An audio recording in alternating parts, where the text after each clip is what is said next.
మీరు అభివృద్ధి కండి. కానీ మన ఒంగోలు పార్లమెంటు గిద్దలూరు మీరు అభివృద్ధి బాధ్యతని మీరు దయచేసి మీరు తీసుకోండి. చూడండి, అక్కడ ఏపీఎస్సీ ఆర్టీసీ గిద్దలూరుకి డిపో కూడా లేదని చెప్తా ఉన్నారు. గిద్దలూరు డిపోకి మీరు సాధించాల్సిన అవసరం ఉంది. అలాగే దీనిని టూరిజం హబ్గా చేయించండి. అడవులు ఉన్నాయి, నల్లమల అడవులు ఉన్నాయి. మనకి ఇంతమంది యువత మలమలాడుతూ ఉన్నారు. రైతాంగం సాగునీరు లేక కట్టకిటకలాడుతున్నారు.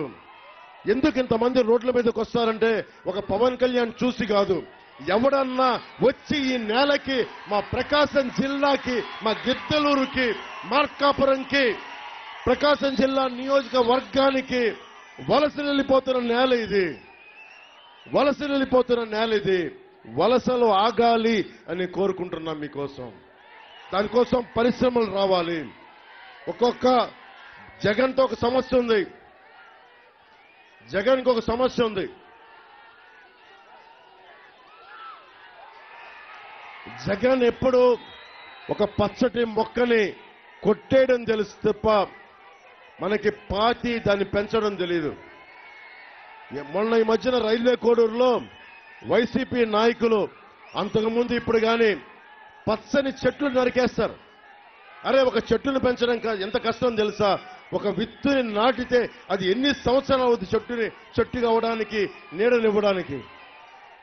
ఎంతసేపు భూమి లోపల ఉన్న ఖనిజాలని తవ్వేద్దాం, దోచేద్దాం అంటాం తప్ప, అరే భూమి పైన ఒక 2 అంగుళాలు తవ్వి గింజలు పాతి పెట్టి ఒక రైతులాగా నాగలి పట్టి దున్ని ఒక పంట పొలాలకి నీరు పెట్టి పండిస్తే అది క్షుద్బాధ, ఆకలి తీరుస్తాయి అన్న జ్ఞానం లేదు. భూమి నుంచి ఖనిజాన్ని దోచేవాడికి రైతుకి తేడా అది. నేను రైతు పక్షపాతిని. నేను రైతాంగం పక్షపాతిని, యువత పక్షపాతిని, మహిళల రక్షణకి అండగా ఉండేవాడిని, ఉపాధి అవకాశాలు కావాలని కోరుకునేవాడిని. నేను ఒంగోలులో పెరిగిన వాడిని, కనిగిరిలో ఉన్నవాడిని, కనిగిరిని చూసిన వాడిని. నాకు తెలుసు కష్టాలు ఎలా ఉంటాయో. మనకి ఫ్లోరోసిస్ వచ్చి ఫ్లోరైడ్ నీళ్లు ఎలాగో ఎముకల్ని వంచేస్తాయో తెలుసు. నాకు ఆ కష్టం తెలుసు. రాజకీయాలకు సరదాగా రాలా.